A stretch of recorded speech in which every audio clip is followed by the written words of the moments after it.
Hello everyone and welcome back to my channel. तो स्वागत करता हूं आपका फिर से एक नई वीडियो में। तो आज की वीडियो में मैं आपको हैरी पॉटर और पारस पत्थर का अध्याय 10 पढ़कर सुनाऊंगा। आशा है आपको ये वीडियो पसंद आएगी। अगर आए तो वीडियो को लाइक कीजिएगा और साथ ही अगर आप नए हैं तो इस वीडियो के बाद आप मेरी चैनल को सब्सक्राइब भी कर लीजिएगा। ठीक है, तो शुरू करते हैं इस अध्याय को।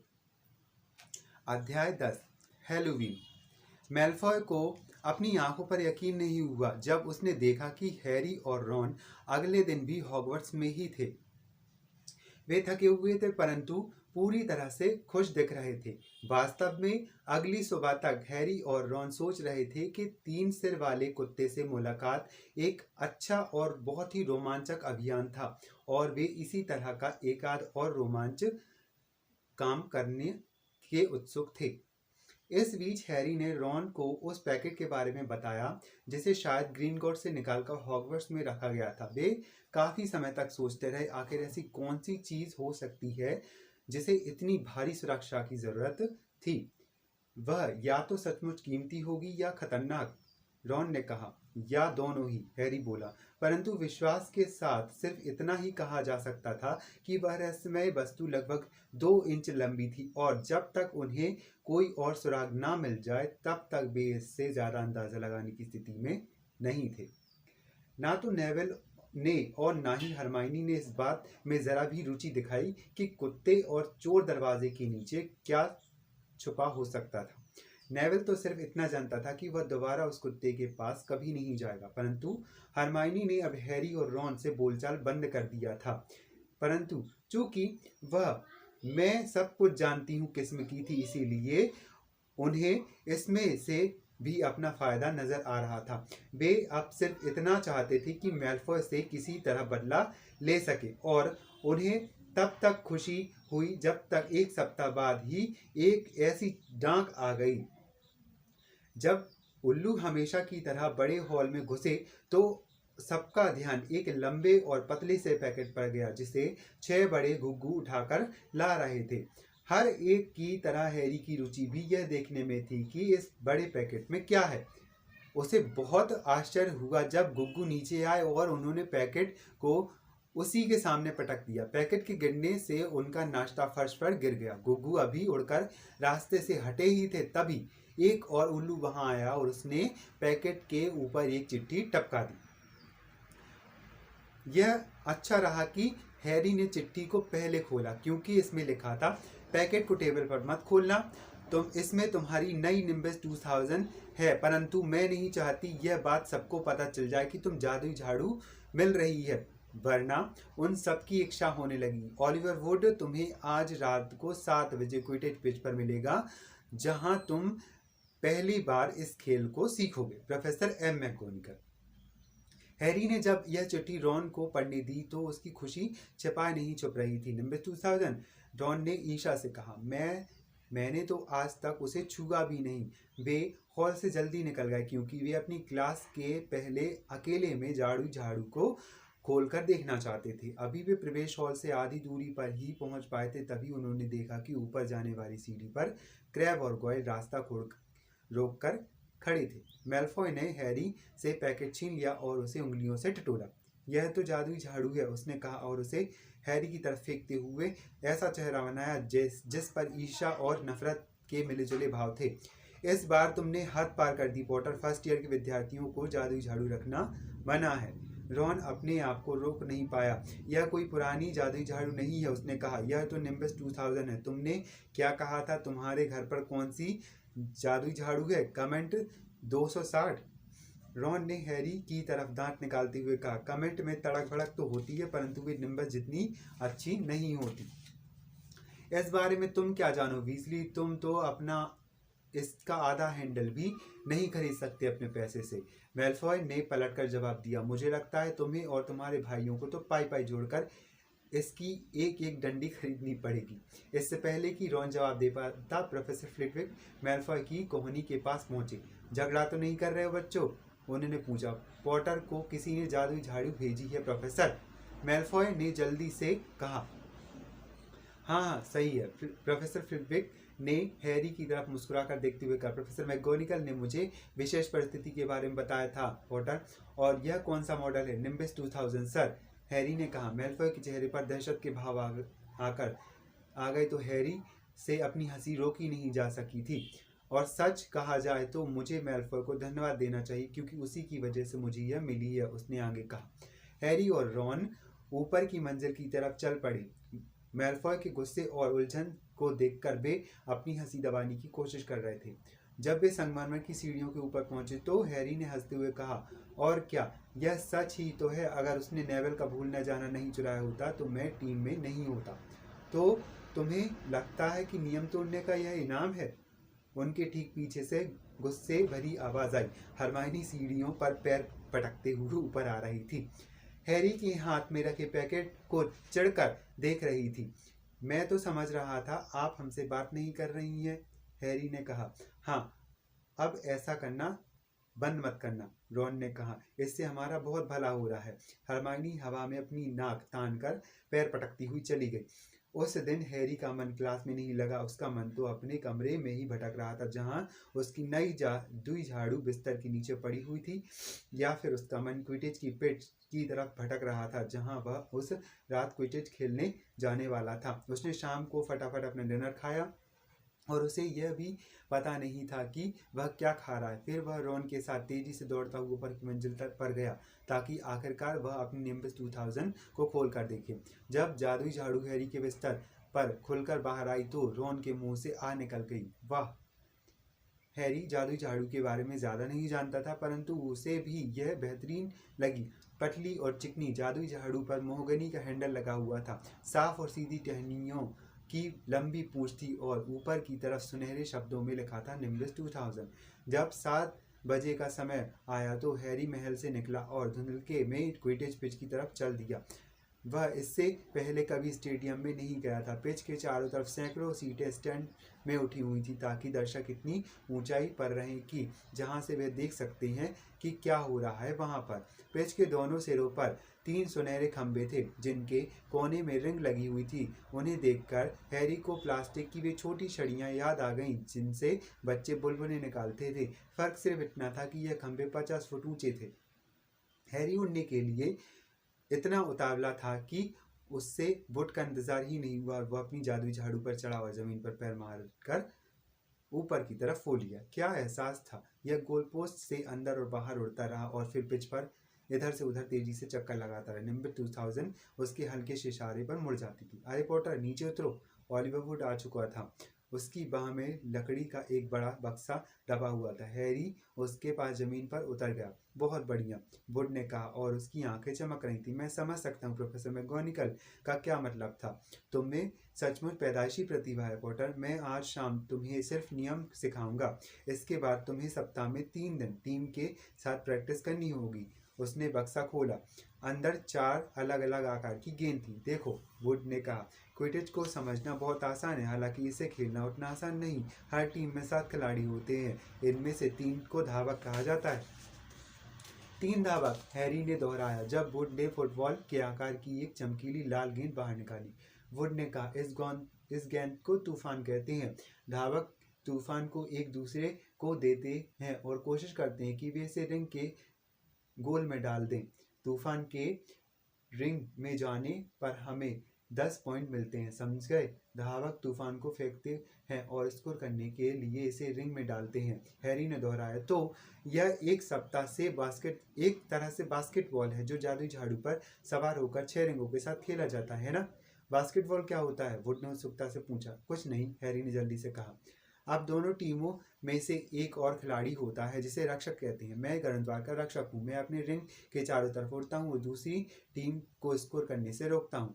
3 धावक, 1 रक्षक, हैरी ने कहा, जो सब कुछ याद रखने के इरादे से आया था, और वे तूफान के साथ खेलते हैं। ठीक है, मैं इतना समझ गया। तो बाकी गेंद किस लिए हैं? उसने बक्से में रखी बाकी 3 गेंदों की तरफ इशारा करते हुए अभी बताता हूँ, वुड ने कहा। इसे पकड़ो। उसने हैरी को एक छोटा सा डंडा दिया जो कुछ बेसबॉल के बल्ले की तरह दिख रहा था। अब मैं तुम्हें बताऊंगा कि पहलवान क्या करते हैं, वुड ने कहा। इन दोनों गेंदों को पहलवान कहते हैं उसने हैरी को एक जैसी 2 गेंद दिखाई जो पूरी तरह काली थी और लाल तूफान से थोड़ी छोटी थी। हैरी ने देखा कि वे उन रस्सियों से बाहर आने के लिए छटपटा रही थी जिनकी वजह से वे बक्से के अंदर बंद थी। पीछे हट जाओ, वुड ने हैरी को चेतावनी दी। वह झुक गया और उसने एक पहलवान की रस्सी खोल दी। काली गेंद तत्काल हवा के ऊपर उड़ी और फिर सीधे हैरी के चेहरे की तरफ झपट पड़ी। उसकी नाक टूटने के खतरे से बचने के लिए हैरी ने उस बल्ले से मारा और गेंद एक बार फिर हवा में सनसनाती हुई चली गई। वह उनके सिर के ऊपर चारों तरफ चक्री की तरह देर तक घूमी और फिर वुड की तरफ झपटी, जो बचता हुआ उसके ऊपर कूदा और उसे जमीन पर गिराकर पकड़ लिया। देखा, वुड हाँफते हुए बोला। जूझ रहे पहलवान को उसने वापस बक्से में बंद किया और सुरक्षित तरीके से बांध दिया। पहलवान चारों तरफ रॉकेट की तरह घूमते हैं और खिलाड़ियों को उनकी झाड़ू से गिराने की कोशिश करते हैं, इसलिए हर टीम में 2 मारक होते हैं। बिजली बिंदु हमारे मारक हैं। यह उनका काम है कि वे पहलवानों से टीम को बचाएं और उन पर प्रहार करके उन्हें दूसरी टीम की तरफ भेज दें। तो मुझे लगता है तुम सब समझ गए हो। 3 धावक तूफान से स्कोर करने की कोशिश करते हैं। एक रक्षक गोल की रक्षा करता है। 2 मारक पहलवान को अपनी टीम से दूर रखते हैं, हैरी ने दोहराया। बहुत अच्छे, वुड ने कहा। वैसे क्या पहलवानों ने कभी किसी की जान ली? हैरी ने पूछा और वह कोशिश कर रहा था कि वुड इस सवाल के जवाब में डर की छाया ना दिखाए। हॉगवर्ट्स में तो कभी नहीं। यहाँ पर 2-1 के जबड़े टूटे हैं और इससे ज्यादा बुरा कुछ भी नहीं हुआ। अब टीम का आखिरी सदस्य है खोजी, यानी तुम, और तुम्हें तूफान या पहलवान के बारे में चिंता करने की कोई जरूरत नहीं जब तक कि वे मेरा सिर न फोड़ दें। चिंता मत करो, बिजली बंदूक पहलवानों से निपटने के लिए काफी है। मेरा मतलब वे खुद पहलवान से कम नहीं है। वुड ने बक्से में हाथ डाला और चौथी तथा आखिरी गेंद को बाहर निकाला। तूफान और पहलवान की तुलना में यह बहुत छोटी थी, बड़े अखरोट के आकार की। यह गेंद चमकदार सुनहरी थी और इसमें फड़फड़ाते हुए चांदी के छोटे पंख लगे थे। वुड ने कहा, यह सुनहरी गेंद है जो सबसे महत्वपूर्ण गेंद होती है। इसे पकड़ना बहुत मुश्किल होता है क्योंकि यह इतनी तेज है कि आसानी से दिखाई तक नहीं देती। सुनहरी गेंद को पकड़ना खोजी का काम है। तुम धावक, मारक, पहलवान और तूफान के बीच से होते हुए इसे पकड़ना होगा, इससे पहले कि दूसरी टीम का खोजी इसे पकड़ ले, क्योंकि वे जो खोजी सुनहरी गेंद को पकड़ता है वह अपनी टीम को 150 पॉइंट दिलाता है, इसलिए उसकी टीम लगभग हमेशा जीत जाती है। इसलिए खोजियों के खिलाफ बहुत ज़्यादा फाउल होते हैं। क्विडिच का मैच तभी खत्म होता है जब सुनहरी गेंद पकड़ ली जाए और यह मैच बरसों तक चल सकता है। मुझे लगता है रिकॉर्ड 3 महीने का है। उस मैच में बार बार रिजर्व खिलाड़ी उतरने पड़े ताकि खिलाड़ी कुछ देर के लिए सो सके। तो ऐसा होता है क्विडिच? कोई सवाल? हैरी ने अपना सिर हिलाया। वह समझ गया था कि उसे क्या करना है। समस्या बस उसे ही पार करनी थी। हम इस वक्त सुनहरी गेंद के साथ प्रैक्टिस नहीं करेंगे, वुड ने गेंद को सावधानी से बक्से में बंद करते हुए कहा। अंधेरा हो गया, यह गुम सकती है, इसकी वजह हम इनसे प्रैक्टिस करते हैं। उसने अपनी जेब से गोल्फ के साधारण गेंदों का बैग बाहर निकाला और कुछ मिनट बाद वह और हैरी हवा में उड़ रहे थे। वुड जितनी तेजी से गोल्फ बॉल फेंक सकता था हर दिशा में फेंक रहा था हैरी, ताकि उसे पकड़ सके। हैरी ने हर गेंद पकड़ ली और वुड बहुत खुश हुआ। आधे घंटे बाद सचमुच रात हो गई और उन्होंने अपना खेल बंद कर दिया। जब वे वापस महल की तरफ लौटे तो वुड ने खुशी से चहकते हुए कहा, इस साल क्विडिच कप हमारे नाम होगा। मुझे हैरानी नहीं होगी अगर तुम चार्ली वीजली से भी अच्छे खिलाड़ी निकलो, और यह कोई छोटी बात नहीं क्योंकि अगर चार्ली ड्रैगन के पीछे नहीं गया होता तो वह इंग्लैंड के लिए खेल रहा होता। सप्ताह में 3 दिन हैरी शाम को क्विडिच की प्रैक्टिस करने के लिए जाता था और होमवर्क तो रोज ही करना पड़ता था, शायद इसलिए कि वह इतना व्यस्त रहता था। उसे यह एहसास ही नहीं हुआ कि उसे हॉगवर्ट्स आए 2 महीने हो चुके थे। हैरी को यकीन नहीं हो रहा था कि महल उसे अपने घर की तरह लगने लगा था, जबकि वे ड्राइव में उसे ऐसा कभी नहीं लगता था। उसकी क्लासें भी अब पहले से अधिक दिलचस्प हो गई थी क्योंकि अब वह मूलभूत बातें सीख चुका था। जब वे लोग हैलोवीन के दिन सुबह उठे तो कद्दू भुनने की जायकेदार गंध गलियारों में तैर रही थी। इससे भी अच्छी बात यह थी कि प्रोफेसर फ्रेडरिक ने सम्मोहन की क्लास में यह कहा था कि उनके विचार से अब वे चीज़ों को उड़ा सकते हैं। ऐसा करने के लिए वे तब से बेताब थे जब फ्रेडरिक ने उनके सामने नेविल के मेंढक को पूरी क्लास में उड़ाकर दिखाया था। प्रोफेसर फ्रेडरिक ने प्रैक्टिस करने के लिए क्लास में उनकी जोड़ियां बना दी। हैरी का पार्टनर सीमस फिनिगन था, जो राहत की बात थी क्योंकि नेवल उसका ध्यान खींचने की कोशिश कर रहा था। बहरहाल रॉन को हरमाइनी ग्रेंजर के साथ काम करना पड़ा। यह बताना मुश्किल था इस वजह से रॉन ज़्यादा मुश्किल गुस्से में था या हरमाइनी। जिस दिन हैरी की जादुई झाड़ू आई उस दिन के बाद से हरमाइनी ने उन दोनों से बात नहीं की थी। आप लोग जिस तरह कलाई घुमाने का अभ्यास कर रहे हैं उसे मत भूलना, प्रोफेसर फ्लिटविक ने चिचियाती हुई आवाज में कहा। हमेशा की तरह वे आज भी अपनी किताबों के ढेर पर बैठे हुए थे। घूमना, घुमाना और झटकना, याद रखना, घुमाना और झटकना, और जादुई शब्द को सही तरह से बोलना महत्वपूर्ण है। बेरियो नाम के जादूगर को कभी मत भूलना, जिसने एफ के बजाय एस कह दिया था, और नतीजा यह हुआ था कि अगले ही पल वह जमीन पर पड़ा हुआ था और उसके सीने पर एक भैंसा खड़ा था। यह बहुत मुश्किल था। हैरी और सीमस ने घुमाया और झटका, परंतु जिस पंख को वे हवा में ऊपर उठाने की कोशिश कर रहे थे वो टेबल पर ही पड़ा रहा। सीमस इतना बेचैन हो गया था कि उसने अपनी छड़ी से पंख हिलाया और उस पर आग लगा दी। हैरी को अपनी हेड से वह आग बुझानी पड़ी। अगली टेबल पर रॉन की किस्मत भी बेहतर नहीं थी। विंगार्डियम लेवियोसा, वह चिल्लाया। वह अपनी लंबी बाहों को पवनचक्की की तरह घुमा रहा था। तुम इसे गलत बोल रहे हो। हैरी ने सुना हरमाइनी रॉन को झड़क रही थी। यह विंगार्डियम लेवियोसा है। आपने गार को थोड़ा अच्छा लंबा करना होगा। अगर तुम में इतनी अकल है तो तुम ही क्यों नहीं कर लेती, रॉन गुर्राया। हरमाइनी ने अपने गाउन की बाहें खींची, छड़ी हिलाई और बोली, विंगार्डियम लेवियोसा। उनका पंख टेबल पर से उठा और उनके सिर से 4 फुट ऊपर हवा में झूलने लगा। आह, बहुत बढ़िया, प्रोफेसर फ्लिटविक ने ताली बजाई। सब देखो, मिस ग्रेंजर ने कर दिखाया। क्लास खत्म होने तक रॉन बहुत अच्छे मूड में नहीं आया, बहुत बुरे मूड में हो गया। जब वे भीड़ भरे गलियारे में रास्ता बनाने की कोशिश कर रहे थे तो रॉन ने हैरी से कहा, कोई हैरानी नहीं कि कोई भी उसे सहन नहीं कर पाता। सच पूछो तो वह किसी बुरे सपने की तरह दिखती है। किसी ने पास से गुजरते समय हैरी को धक्का दिया। यह हरमाइनी थी। हैरी को उसके चेहरे की एक झलक दिखी। वह यह देखकर हैरान हुआ कि उसकी आंखों में आंसू थे। मुझे लगता है उसने तुम्हारी बात सुन ली, तो रॉन ने कहा, परंतु वह थोड़ा परेशान दिख रहा था। उसे यह एहसास होना चाहिए कि उसका कोई दोस्त नहीं है। हरमाइनी अगली क्लास में नहीं आई। पूरी दोपहर कहीं नहीं दिखी। जब हैलोवीन की दावत के लिए हैरी और रॉन बड़े हॉल में जाने के लिए नीचे उतर रहे थे तो पार्वती पाटिल लेवेंडर की बातें उनके कानों में पड़ी। पार्वती लेवेंडर को बता रही थी कि हरमाइनी लड़कियों के बाथरूम में रो रही और चाहती थी कि उसे अकेला छोड़ दिया जाए। रॉन यह सुनकर अब और भी परेशान हो गया, परंतु एक पल बाद वे बड़े हॉल में पहुंचे जहां हैलोवीन की सजावट देखकर वे हरमाइनी को भूल गए। 1000 जिंदा चमगादड़ दीवारों और छत से फड़फड़ाते हुए आए, जबकि 1000 और चमगादड़ काले बादल की तरह टेबलों के ऊपर मंडराते रहे। जिस तरह से कद्दूओं में रखी मोमबत्तियां हिलने लगी। दावत अचानक सुनहरी प्लेटों में सामने आई। सत्र की शुरुआती दावत की ही तरह हैरी अपनी प्लेट में एक भुना हुआ आलू रख रहा था। तभी प्रोफेसर क्विरल हॉल में दौड़ते हुए। उनकी पगड़ी अस्त व्यस्त थी और उनके चेहरे पर दहशत के भाव थे। सबका ध्यान उन्हीं की तरफ था। जब वे प्रोफेसर डम्बलडोर की कुर्सी के पास पहुंचे और टेबल पर हाथ टिकाकर हाँफते हुए बोले, दैत्य तहखाने में घुस आया है। सोचा आपको बता देना चाहिए। फिर वे बेहोश होकर फर्श पर लौट गए।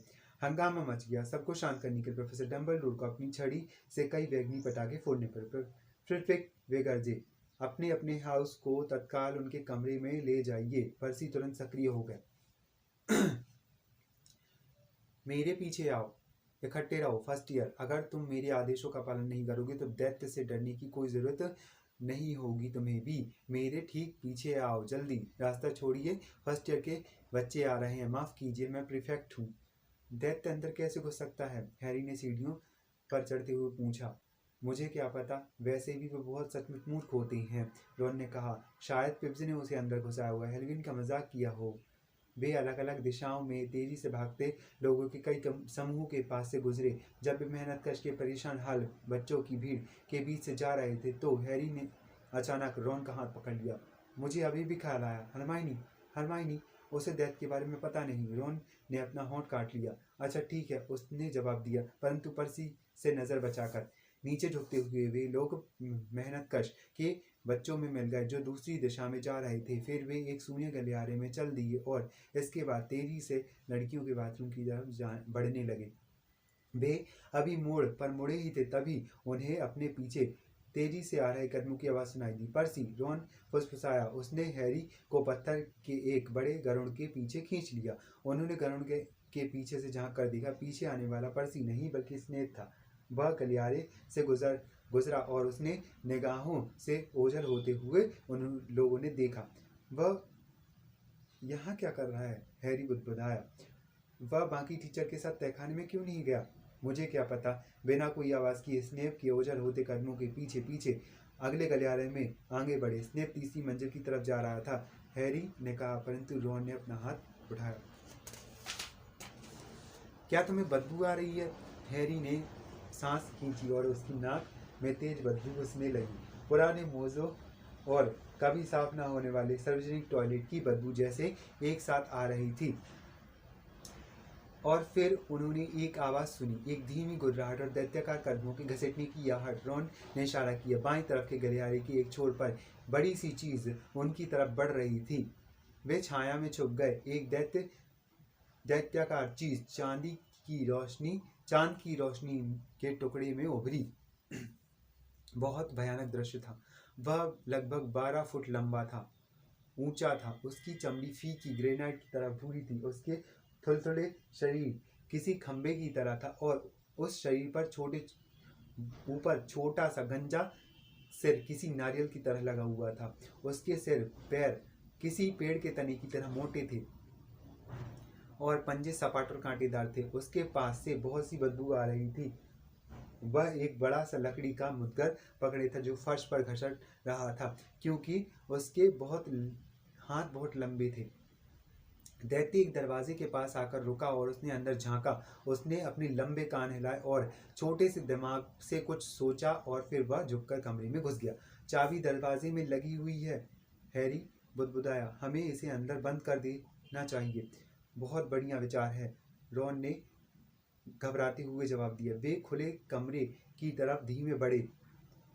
उनके होंठ सूख रहे थे और वे भगवान से प्रार्थना कर रहे थे कि दैत्य बाहर न निकल आए। एक लंबी छलांग लगाकर हैरी ने चाबी पकड़ी, दरवाजा बंद किया और ताला लगा दिया। हाँ, अपनी सफलता से खुश होकर वे लोग गलियारे में वापस दौड़ने लगे, लेकिन अभी वे मोड़ पर ही पहुंचे थे।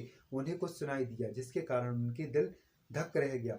एक तेज डरी हुई चीख, और यह उसी कमरे से आ रही थी जिस पर उन्होंने अभी अभी ताला लगाया था। अरे नहीं, रॉन ने कहा, जो खूनी नवाब की तरह पीला पड़ गया था।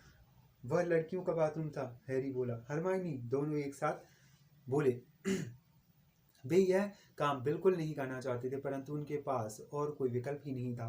पलटकर भागते हुए वे फिर से दरवाजे की तरफ पहुंचे और डर के कारण चाबी घुमाने में हड़बड़ी करते हुए हैरी ने दरवाजा खोला। वे लोग अंदर की तरफ दौड़े। हरमाइनी ग्रेंजर सामने वाली दीवार से टिकी खड़ी थी और ऐसा लग रहा था जैसे वह बेहोश होने वाली थी। दैत्य उसकी तरफ बढ़ रहा था और चलते चलते दीवारों से लगे वॉश बेसिन तोड़ रहा था। इसका ध्यान हटाओ, हैरी ने बेचैन होकर रॉन से कहा और एक टोंटी उठाकर पूरी ताकत से दीवार पर फेंकी।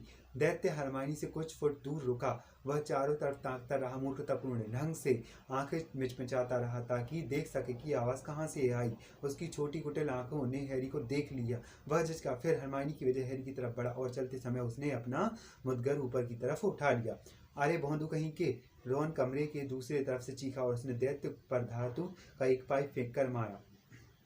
दैत्य को पता भी नहीं चला कि उसे कंधे से पाइप टकराया था, परंतु उसने चीख सुन ली और वह एक बार फिर रुका तथा उसने अपनी बदसूरत नाक रॉन की तरफ मुड़ी। इस बीच हैरी को पलटकर भागने का मौका मिल गया। चलो भागो भागो, हैरी ने हरमाइनी से चीखते हुए कहा और उसे दरवाजे की तरफ खींचने की कोशिश की, परंतु वह टस से मस न हुई। वह अब भी दीवार से पूरी तरह टिकी हुई थी और दहशत के मारे उसका मुंह खुला था। चीखने चिल्लाने की आवाज़ और उनकी गूंज से दैत्य पागल हो रहा था। वह एक बार फिर गरजा और रॉन की तरफ बढ़ने लगा, जो सबसे पास में था और जिसके पास बचने का कोई भी रास्ता नहीं था। हैरी ने ऐसा कुछ किया जो वीरतापूर्ण था ही साथ में मूर्खतापूर्ण भी था। उसने दौड़ते हुए एक ऊंची छलांग लगाई, पीछे से दैत्य की गर्दन पर लटकने में कामयाब रह गया। दैत्य को पता भी नहीं चला कि हैरी वहां लटका हुआ, लेकिन दैत्य को भी कुछ तो पता चलेगा ही अगर आप उसकी नाक में एक लंबी लकड़ी डाल दें। अगर हैरी जब दैत्य पर कूदा था तो उसकी छड़ी उसके हाथों में थी और सीधे दैत्य के नथुने में घुस गई थी। दर्द के मारे कराते हुए दैत्य ने अपने मुद्गर को मोड़ा। हैरी अपनी जान हथेली पर लेकर दैत्य से लटका हुआ था। किसी भी पल दैत्य उसके टुकड़े टुकड़े कर सकता था या अपने मुद्गर से उसे चकनाचूर कर सकता था या उसका कचूमर बना सकता था। बहरहाल हरमाइनी डर के मारे फंस पर लुढ़क गई। रॉन ने अपनी छड़ी निकाली। उसे पता नहीं था कि वह इससे क्या करने वाला है, परंतु तभी उसने अपने दिमाग में आया पहला मंत्र बोला, विंगाडियम लेवियोसा। अचानक दैत्य के हाथ से मुद्गर छूटकर हवा में बहुत ऊपर उड़ता गया। फिर वह अचानक नीचे की तरफ आया और तेज धमाके के साथ अपने मालिक के सिर से टकराया। दैत्य उसी तरह लहराया जिस तरह औंधे मुंह जमीन पर वह गिरकर धड़ाम बोल सकता था, और वह गिरा भी। उसके गिरने की आवाज से पूरा कमरा हिल गया। हैरी अपने पैरों पर खड़ा हुआ, वह थरथरा रहा था, हाँफ भी रहा था। रोहन अब भी अपनी छड़ी हवा में उठाया था और यह देखकर घूर रहा था कि उसने अभी अभी क्या कारनामे किया। हरमाइनी सबसे पहले बोली, क्या ये मर गया? मुझे नहीं लगता, हैरी ने कहा, लगता है सिर्फ बेहोश हुआ है। वह झुका और उसने दैत्य की नाक से अपनी छड़ी बाहर निकाली जिसके चारों तरफ गोंद जैसा गंदा भूरा पदार्थ लगा हुआ था। दैत्य की नाक का मसाला। उसने अपनी छड़ी दैत्य के कपड़े से पोंछी। अचानक दरवाजे के खुलने और दौड़ने की आवाज सुनकर उन तीनों ने ऊपर देखा। उन्हें यह एहसास नहीं था कि उनकी वजह से कितना हल्ला मच रहा था, परंतु जाहिर है नीचे की मंजिल पर किसी ने गिरने की आवाज और दैत्य की गर्जना सुन ली होगी। एक पल बाद प्रोफेसर मैगोनिगल तेजी से कमरे में दौड़कर आई और उनके पीछे पीछे स्नेप था और सबसे पीछे कुरिल ने दैत्य की एक झलक देखी, एक धीमी सिसकी जैसी आवाज निकाली और तत्काल अपने दिल पर हाथ रखा और टॉयलेट पर बैठ गया। स्नेप दैत्य के ऊपर झुका। प्रोफेसर मैगोनिगल रॉन और हैरी को देख रही थी। हैरी ने उन्हें कभी भी इतने गुस्से में नहीं देखा। गुस्से के कारण उनके होंठ सफेद पड़ गए थे। गणद्वार के लिए 50 पॉइंट जीतने की आशाएं हैरी के दिमाग से तत्काल काफुर हो गई। तुम लोगों ने क्या सोच कर यह किया? प्रोफेसर मैगोनिगल ने अपनी आवाज में ठंडे आक्रोश के साथ कहा। हैरी ने रॉन की तरफ देखा जो अब भी अपनी छड़ी हवा में उठाया था। परंतु किस्मत अच्छी है कि तुम मरे नहीं। तुम लोग अपने कमरे में क्यों नहीं गए? स्नेप ने हैरी पर एक सरसराती पैनी निगाह डाली। हैरी फर्श की तरफ देखने लगा। यह सोच रहा था कि काश रॉन अपनी छड़ी नीचे झुका ले। फिर छाया के बीच से एक छोटी सी आवाज आई, प्लीज प्रोफेसर, ये लोग मुझे ढूंढ रहे थे। Miss Granger? हरमाइनी आखिरकार अपने पैरों पर खड़ी होने में सफल हो गई। मैं दैत्य को ढूंढने गई थी क्योंकि मैंने सोचा कि मैं अकेले ही उससे निपट सकती हूँ, क्योंकि मैंने दैत्य के बारे में बहुत कुछ पढ़ रखा था। रॉन के हाथ से छड़ी छूट गई। हरमाइनी ग्रेंजर और टीचर से सफेद झूठ बोल रही थी। अगर उन्होंने मुझे नहीं ढूंढा होता तो मैं अब तक मर चुकी होती। प्रोफेसर, हैरी ने इस दैत्य की नाक में अपनी छड़ी घुसा दी और रॉन ने उसी के मुद्गर से उसे बेहोश कर दिया। इसके बाद हमारे पास इतना समय नहीं था कि हम किसी को ढूंढते या फिर उनकी मदद लेते। जब ये लोग यहाँ पर आए तो दैत्य बस मुझे मारने ही वाला था। हैरी और रॉन ने इस तरह देखने की कोशिश की जैसे यह उनके लिए कोई नई बात नहीं थी। तो इस स्थिति में प्रोफेसर मैगोनिगल ने उन तीनों को घूरते हुए कहा, मिस ग्रेंजर, मूर्ख लड़की, तुमने यह कैसे सोच लिया कि तुम दैत्य से अकेले निपट सकती हो? हरमाइनी ने अपना सिर झुका लिया। हैरी के पास शब्द नहीं थे। हरमाइनी नियमों के खिलाफ कभी कुछ नहीं करती थी और यहाँ वह उन्हीं मुसीबत से निकालने के लिए यह नाटक कर रही थी। यह तो वैसी ही बात हो गई जैसे स्नेप अचानक उन्हें मिठाई बांटने लगी। मिस ग्रेंजर, इसके लिए गणद्वार के 5 पॉइंट काटे जाएंगे, प्रोफेसर मैगोनिगल ने कहा। मैं तुमसे बहुत निराश हूँ। अगर तुम्हें चोट ना आई होती तो बेहतर होगा कि तुम सीधे गणद्वार के टॉवर में चली जाओ। विद्यार्थी अपने अपने हाउस में दावत के पकवान खा रहे हैं। हरमाइनी चली गई। प्रोफेसर मैगोनिगल हैरी और रॉन की तरफ मुड़ी। तो मैं अब यही कहूँगी कि तुम लोगों की किस्मत अच्छी थी, परंतु फर्स्ट ईयर के ऐसे बहुत कम विद्यार्थी होंगे जो किसी बड़े दैत्य का मुकाबला कर सकते हो। तुम दोनों ने गणद्वार के लिए 5-5 पॉइंट जीते हैं। प्रोफेसर डम्बलडोर को इसकी जानकारी दे दी जाएगी। अब तुम जा सकते हो। वे दोनों तेजी से कमरे के बाहर हो गए तब तक जब कुछ नहीं बोले, जब तक कि वे 2 मंजिल ऊपर नहीं पहुंच गए।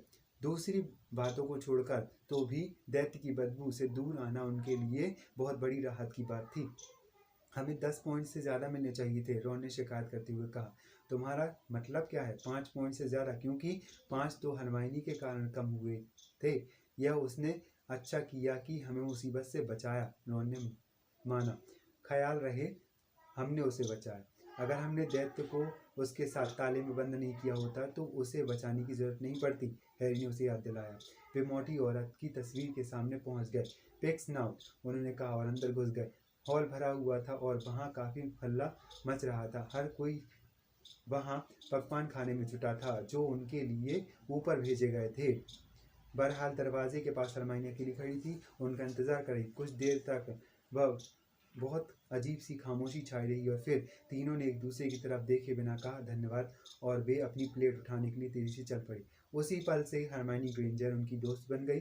कुछ चीज़ें ऐसी होती हैं जिन्हें एक साथ करने के बाद आप एक दूसरे को पसंद किए बिना बिल्कुल नहीं रह सकते, और बहरहाल 12 फुट के दैत्य को बेहोश करना उनमें से एक था। तो ये है हैरी पॉटर और पारस पत्थर का अध्याय 10। ठीक है, हम मिलते हैं नेक्स्ट वीडियो में, तब तक के लिए टिल देन बाय।